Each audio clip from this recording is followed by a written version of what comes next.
हिरण्यवर्णाम् हरिणीम् सुवर्णरजतस्रजाम् चन्द्राम् हिरण्मयीम् लक्ष्मीम् जातवेदो महावह ताम् महावह जातवेदो लक्ष्मीमनपगामिनीम् यस्याम् हिरण्यम् विन्देयम् गामश्वम् पुरुषानहम् अश्वपूर्वाम् रथमध्याम् हस्तिनादप्रबोधिनीम् श्रियम् देवीमुपह्वये श्रीर्मा देवीर्जुषताम् कांसोऽस्मिताम् हिरण्यप्राकारामार्द्राम् ज्वलन्तीम् तृप्ताम् तर्पयन्तीम् पद्मे स्थिताम् पद्मवर्णाम् तामिहो बह्वये श्रियम् चन्द्राम् प्रभासाम् यशसा ज्वलन्ते श्रियम् लोके देवजुष्टामुदाराम्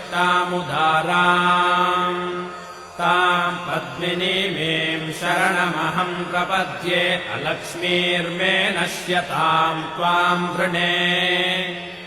आदित्यवर्णे तपसोऽधिजातो वनस्पतिस्तव वृक्षोऽथ बिल्वः तस्य फलानि तपसानुदन्तु मायान्तरायाश्च बाह्या अलक्ष्मीः उपैतु माम् देवसखः कीर्तिश्च मणिना सह प्रादुर्भूतोऽस्मि राष्ट्रेऽस्मिन् कीर्तिमृद्धिम् ददातु मे क्षुत्पिपासामलाम् ज्येष्ठामलक्ष्मीर्नाशयाम्यहम् अभूतिमसमृद्धिम् च सर्वान्निर्नुद मे गृहात्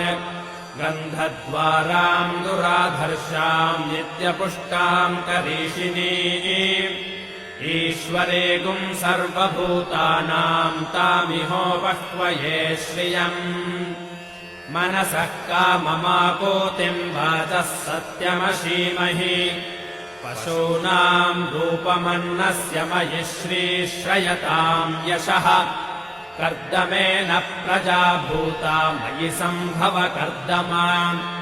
श्रियम् वासय मे कुले मातरम् पद्ममालिनीम् आपसृजन्तु स्निग्धानि चिक्लीतवस मे गृहे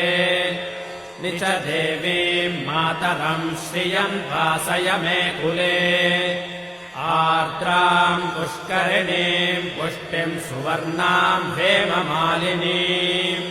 सूर्याम् हिरण्मयीम् लक्ष्मीम् जातवेदो महावह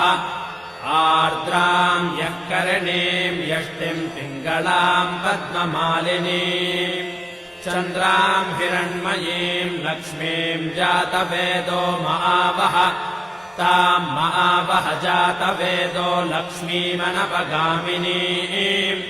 यस्याम् हिरण्यम् प्रभूतम् गावो दास्योऽश्वान् विन्देयम् पुरुषानहम् महादेव्यै च विद्महे विष्णुपत्नी च धीमहि